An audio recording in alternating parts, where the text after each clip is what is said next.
As we embark on the Great Canadian Farm Tour, it is important to acknowledge that we are on the traditional lands of Indigenous peoples.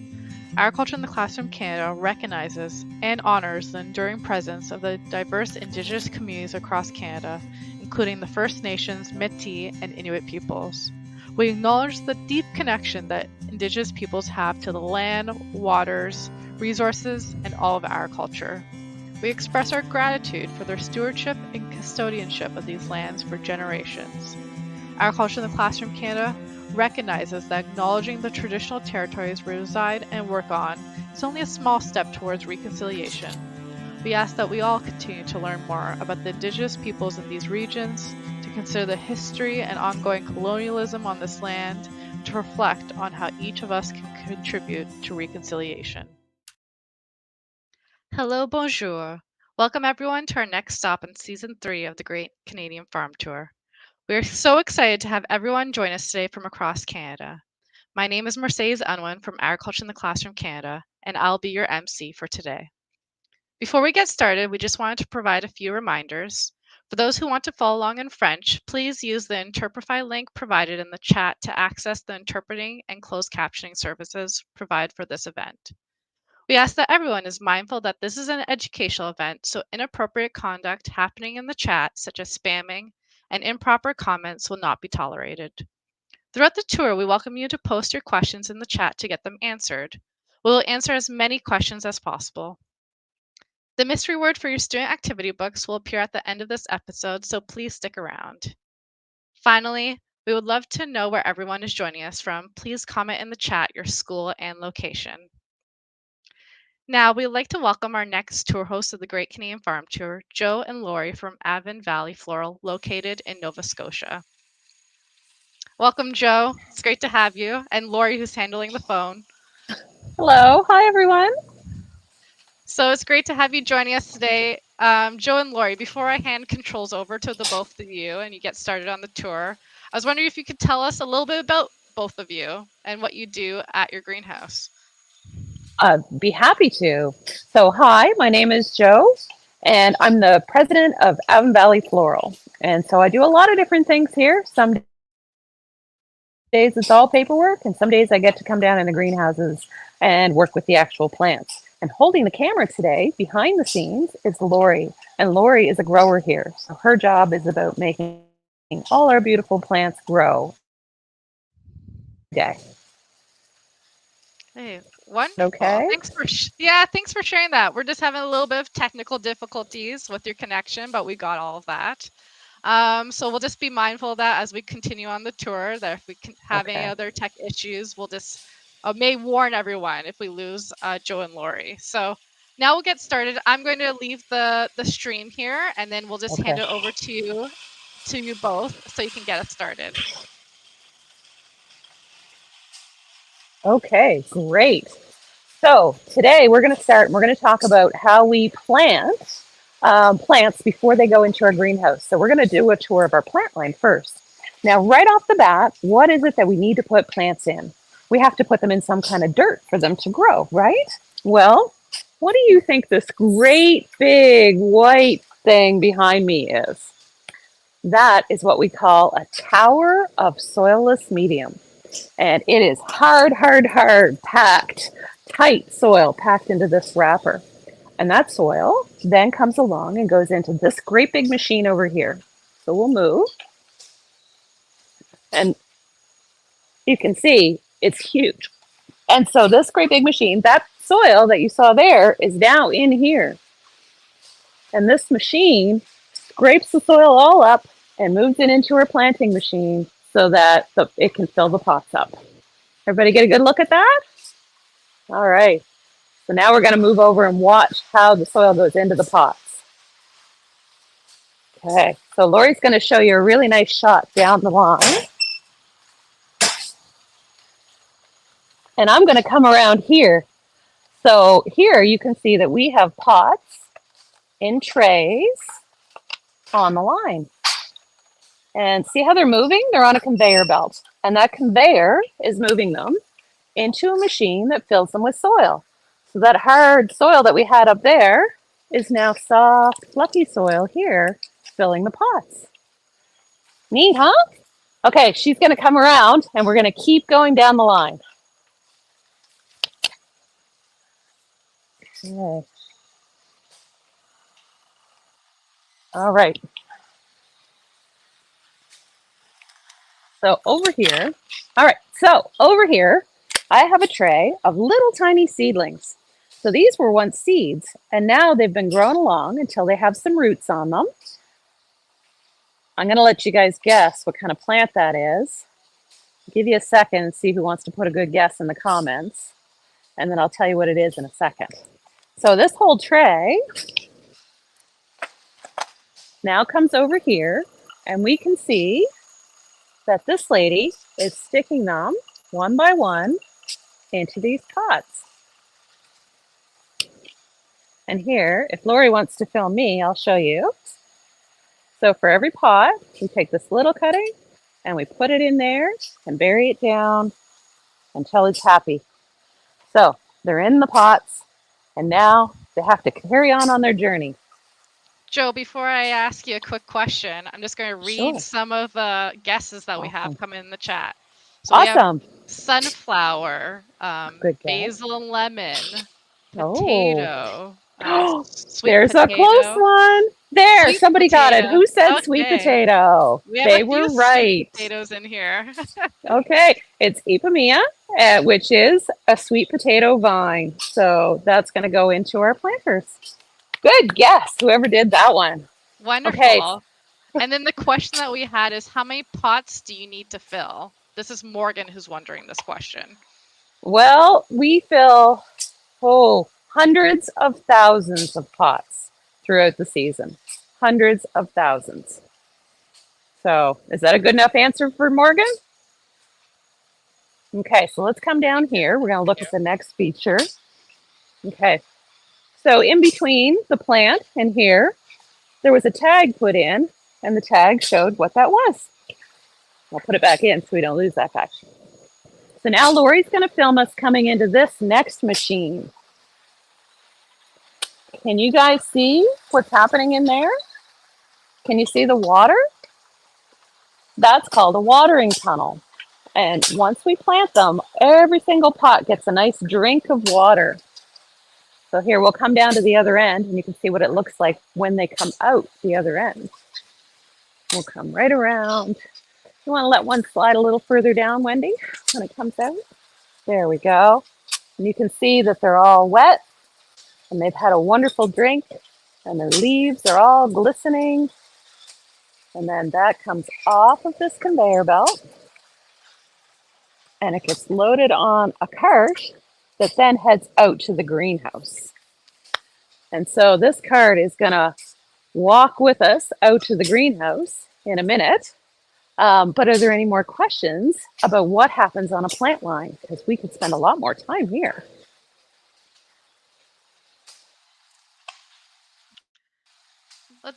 We're going to have populate a question right now. So how does the conveyor belt work? So do you have to have electricity? What happens if the power goes out? Oh, those are great questions. Come on down here.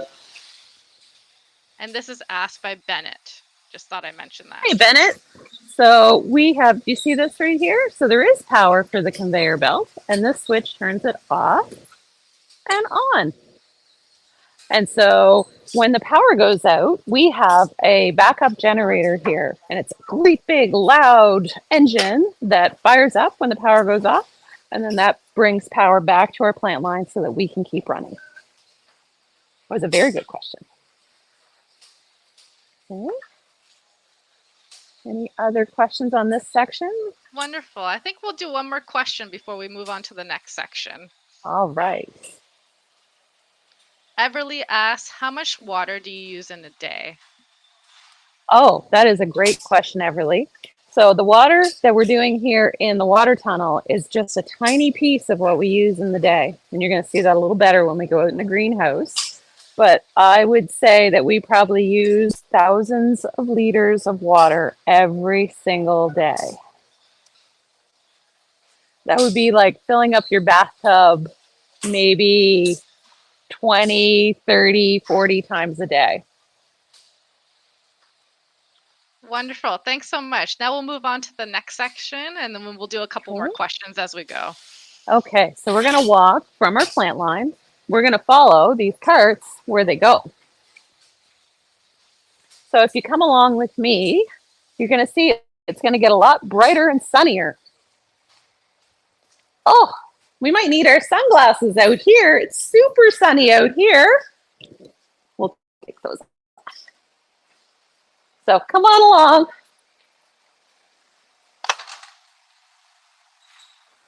Okay. And now it's warm and sunny and bright. We're going to keep going. We're going to go out to another section of the greenhouse out here. But as we go, do you see all these plants around us? These all came off that plant line weeks ago. We'll stop when we're out here and we'll talk some more.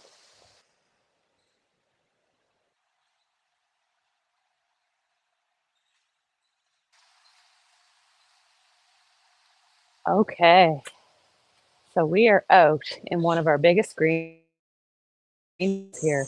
Can everybody hear me okay? Yep, you're good. And we have a question actually that just Okay, came in. awesome. Kayla asked, how many plants can you fit in a greenhouse? Okay, that is a great question. So this greenhouse here, just this one, and we have a whole bunch more, but this one, pan around a little bit, Laurie, is about an acre of greenhouse. So that's 45,000 square feet roughly. And each plant takes up about a square foot. And every square foot of ground in here is covered and up over top. So there are over 50,000 plants in this space here right now. More than 50,000 in this 1 acre. And we have more than 5 acres here.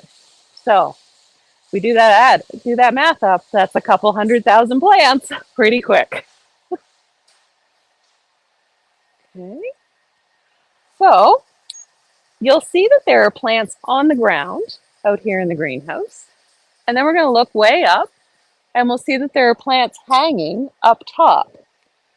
Now, Mercedes, I think we had a question about vertical farming earlier. Do we want to maybe talk about that right now? Yes, I think that's a good idea. So go forward and enter Okay. that question, and then we'll do a couple more before we go into our brain break. All right. So, vertical farming is using the space up and down. And so there might be rows and rows and rows of plants, and they're being fed usually by a water system, and they're growing in a tower. Here, we just do one layer. So we don't, we do a layer on the ground, and then we do a layer overhead on something that is called netafilm. And I'm going to take you over here and show you what it looks like. These are, so this is a water feed line that's overhead. It's about a half an inch around. And then all these little dripper things come off of it. These little hoses, each one goes in a pot and water can slowly drip out of that and feed a plant. And that's what's happening to the plants that are up overhead. And so we have 2 layers of farming happening in our greenhouse, one on the ground and one overhead. So it's not true vertical farming, but it is making use of our space a little bit vertical. Wonderful. Thanks for answering that question. Then we'll do 2 more, and then we'll go into our brain break. As we're picking up our next question, I wanted to make sure I asked both of you, is there any shout outs that you want to do to local schools in your area? We very much would love to. So if Miss Liz from the Booker School is here, we'd like to say hi. And then also here, just 2 minutes down the road is Falmouth Elementary. And we know lots of people over there. And then Windsor Elementary, I don't know if anybody from Windsor Elementary is on today, but that's just over by where my house is. So those are 3 of the closest schools to us today. Wonderful. Thanks so much. And then we'll do one more question, and then we'll go into our brain break, and then you'll be back, and then we'll continue forward with our tour. Okay, great. So this is from Kayla. What time of year do you usually start filling the greenhouse? Great question. So do you remember back when it was super snowy and cold around Valentine's Day? Well, that's when we start because it takes a long time to grow these plants to this size. So just as everybody's getting their roses for Valentine's Day, that's when we start sticking plants in the ground. Wonderful. Now, yeah, And we'll be back in about a minute. So please, great. And we'll talk everyone. about how greenhouses work in a minute. Yeah. So see everyone in a minute.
Wonderful. And we're back. There actually is a question here from students Okay. in Halifax. They want to know, how does a greenhouse work? And I think this is kind of a good question that leads into your next discussion point of the tour. It does. So, a greenhouse is referred to as covered crop or protected crop agriculture. So, the reason you use a greenhouse is because you want to grow something, but you want to protect it from the outdoor weather. So, it might be that you want to protect it from cold or too much rain or wind. And so, inside a greenhouse, you can control all those things. Do you see that my hair is moving a little bit right now? Can you see that? There's wind in here. Why would there be wind inside a greenhouse? Well, there's two reasons. Let's see. Can we see from there? Can you see the roof? Can we go up to the roof and see? Can you see that little bit of sunshine through the edge there? I don't know if it'll show up really well. You can see the sky through the blue, the crack there, and it's closing down very, very slowly. It's hard to see. We have something here called passive ventilation. Our roof opens and closes to let the air in here get a different temperature. So if it's too hot in the greenhouse and there's cooler air outside, we can open the roof and the whole roof, the little motor opens the whole roof all the way down, and the fresh air comes in and cools the greenhouse down. And then when it's the right temperature again, it closes back down again. And the other reason we might have wind in here, Laurie, can you see this fan right here? Right up there? Can you see that fan? That is a high velocity fan, and its job is to move air around in the greenhouse because plants, they don't like to be too humid. They don't like to get humid and hot and sweaty, just like we don't like to. So we move the air around so that they're comfortable, and it dries their leaves up so that they don't get things like plant mold. Botrytis is something you can look up after. So those are the two reasons why you might see wind and my hair moving around in here today, but not outside wind. We want to protect the crop from that. So, and then what else? We should probably talk about how we keep it warm when it's super cold outside. See this great big gray box down here on this end? I'm not sure. Laurie's going to go down there a little bit. So we're going to talk about two things down here. I'm going to have to scooch around her. Okay. So we're going to talk about this great big gray box behind me. And that is a heater. And in this house, in every bay, there is one of these. And that heater, when it's too cold in here, the heater has a special temperature sensor, and it can tell what the temperature is, and it will turn on and it will warm the space up so that the plants are warm and happy again. One thing about plants, they kind of like it the same temperature that we do. If you're comfortable, the plants are probably comfortable. If you're too hot, they're probably too hot, at least for the type that we grow. So another thing that's really important in a greenhouse is because we're not outside and there's no rain, is we have to make our own rain. We have to water the plants in a different way. So can you see this great big board down here with all these bits on it? Now, I'm not sure. I think our signal will work down here. So we have water coming in on a great big line coming into the greenhouse because we use so much water here. And then that water comes through special systems like this.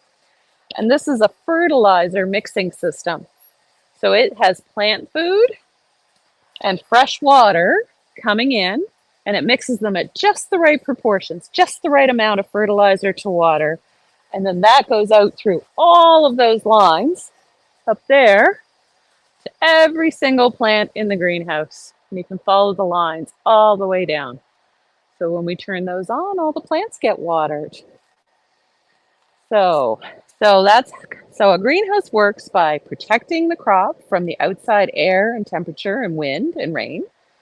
And inside we can heat it, we can cool it, and we can water the stuff in it with special machines that do that. So that's the basics. There's a few more things to see though, but I'll stop for a second and see if there's any questions. Perfect. I'll actually ask, this was a question that was up, is that what is the exact temperature of the greenhouse? You talked about how you regulate it, but what is the ideal temperature you're going for? So it depends on the time of year we're at and what we're trying to do with the crop. So you can change the temperature to make the crop behave different ways. So if you're trying to grow lots of leaves and make things fluffy, you might set the temperature one way. But if you're trying to force the plants to put some flowers out, when they get stressed, when they get unhappy, maybe a little too hot, a little too dry, then they'll start to put their flowers out. So sometimes we have it higher, sometimes we have it lower. But right now, it is probably at about 19 degrees. It's actually set in Fahrenheit, so it's 65. So I think I did my math okay there, but we would all know that it's about 18 or 19 degrees. Wonderful. Let's do one more question before we move on to our next section of the greenhouse. Sure.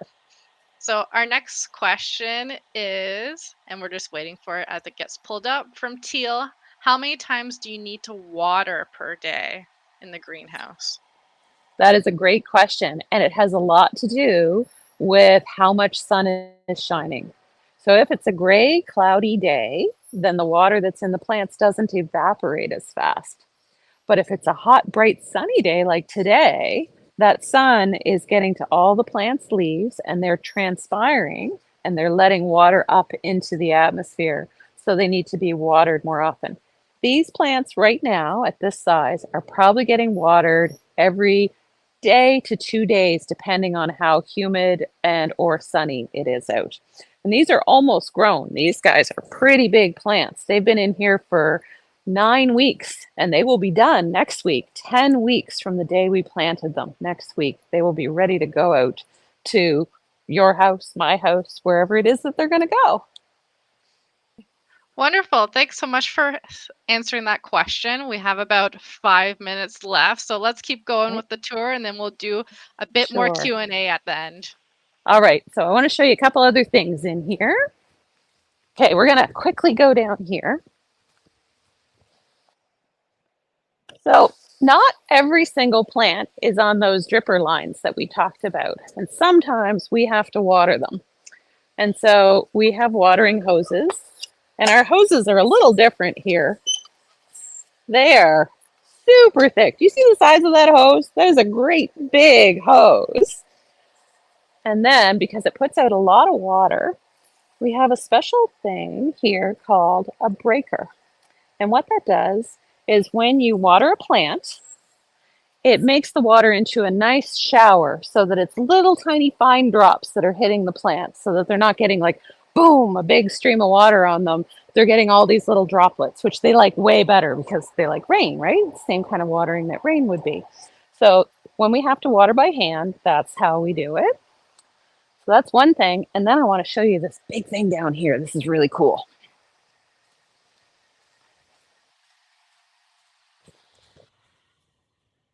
Okay. Now I'm going to pull it up here. Look at that.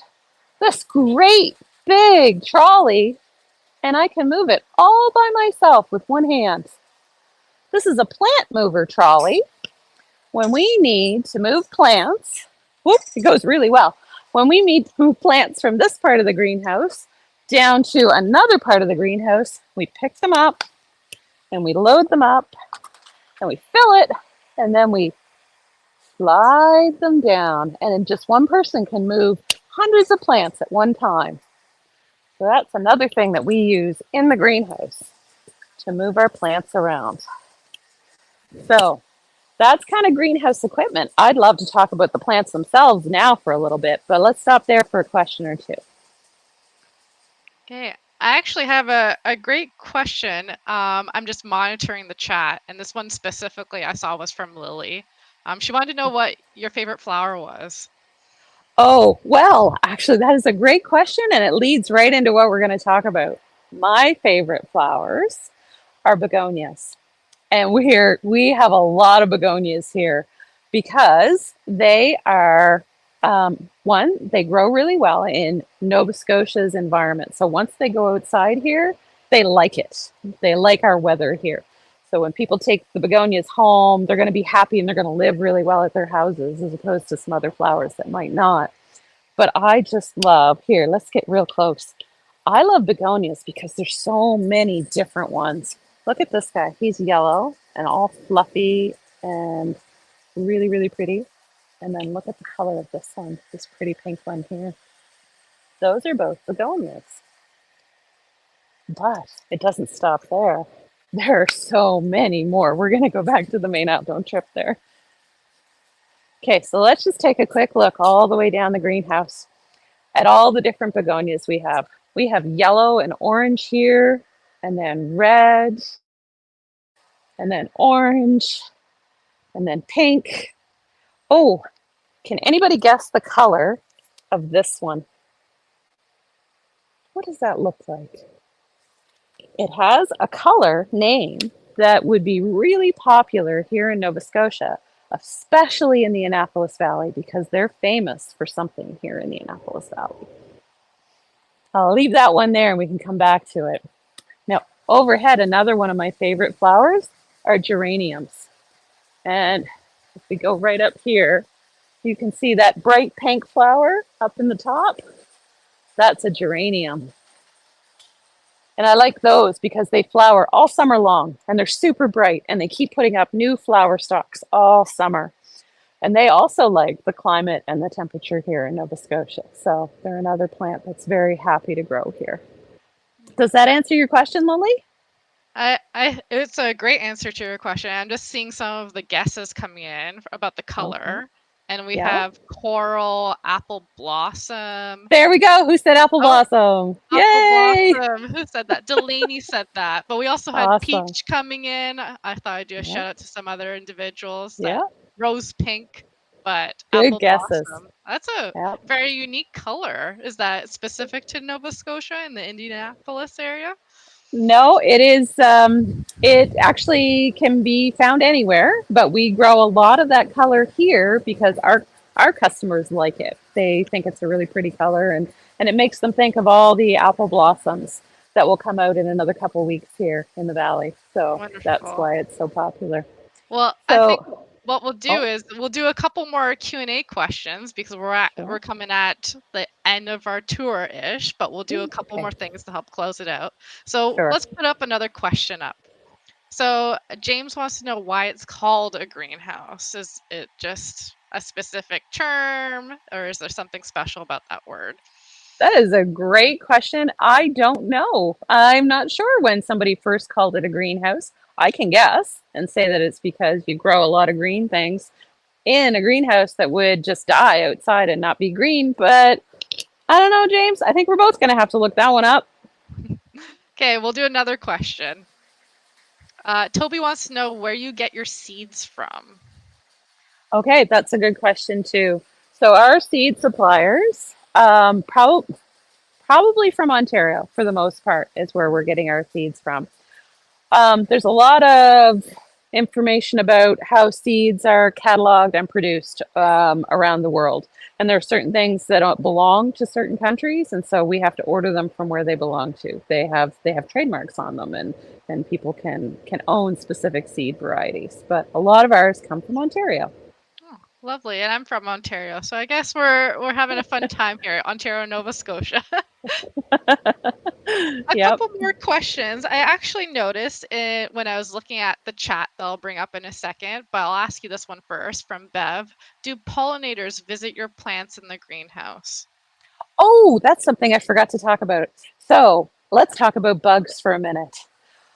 So pollinate, we love pollinators, and sometimes, yes, they do visit us. But a very important thing about our greenhouses is that we don't like to use pesticides. And if you've talked at all about things, pesticides kill bad bugs in your plants. But there's another way to help your plants grow healthy and keep bad bugs away from them. And it's called, you can use biological, which is using good bugs to fight bad bugs. And so there are actually millions of little tiny good bugs all around us right now, but they're so small you can't even see them. But they're out there fighting away all the bad bugs like aphids. Aphids are bad. We don't want those. They eat plants and they kill them. So, but we have these little micro, teeny little wasps that come along and say, we don't like you aphids and we're going to get rid of you. So they're all around us. So yes, pollinators visit us, but there are all kinds of other bugs in here doing their jobs. Wonderful. And then a question I'm going to ask before I kind of share it over to you for any final words is I saw this from Sherry in the comments, was that she wanted to know why you started working in greenhouses and what made you become the president of Avon Valley Floral Inc. and what kind of brought you here. And maybe even what brought Laurie here too, if you know that story. Well, it's it's a long story, but we'll go with the really short version. I came here one day to meet with the former president of this company about some business needs in the community. And we sat down and we started talking about plants. And I realized that I had grown up on a farm and everything he was talking about was making my heart sing. So I just wanted to spend more time here. So the more we talked, the more I realized that this was probably a place that I needed to be. And so I came and I joined the team here and I never left. And Laurie, I met Laurie. One day we were trying to hire students to do a job, and Laurie was there trying to hire students too. And we got talking and realized that she also loves plants, and she wanted to be in a place where there were a lot of beautiful plants around her all the time. So she came and she joined us, and we've been happy about that. Wonderful. Thanks for sharing a little bit about both of your stories. No problem. Are there any final things you'd like to share with everybody who's with us today from across Canada? I never quite know how to finish off. I think I just, plants are really special to me, and plants make me feel good. And I think they make a lot of people feel good. And sometimes, if you're having a not great day, to get out and get around plants and get in the sunshine where you can, like have a drink of water, get in the sunshine and get your feet on some dirt. Be like a plant, and you will feel better. So, and get out and walk in plants. That's something I would say to everybody. What about you, Laurie? You want to add anything? You haven't said anything. Laurie's a little bit shy. Be in nature. Yeah. Yeah, I love that. Well, any last things that you'd like to say in I'd, terms of, oh, go ahead. well, I just wanted to say we didn't look at every plant that's here today. We have plants that are food and we have plants that are decorative. We could spend hours down here looking at everything, but we just don't have time for that today. Um, but I'd like to invite anybody who wants to ever come for, if their class ever wants to come for a tour or their teacher wants to come over and see what it's about more personally, then give us a call and we can see what we can do to make that happen. Wonderful. So thank you everyone for joining us today from across Canada. I know I learned some new stuff and it was great talking with both you and Laurie in the background, navigating the camera. Before we close off the episode today, and I thank you everyone for waiting patiently, I'm just excited to share the mystery word for, or the mystery mot for today is système or de notre système or system. Thank you again for joining us on this episode of the Great Canadian Farm Tour. We had a great time. Thank you to you, Joe. Thank you to Laurie. And our next stop will be on April 24th at 12 p.m. Eastern Daylight Time at a beef and potato farm in Alberta. So thank you everyone again, and goodbye for now. We're just going to wave. Have a great one. Bye bye.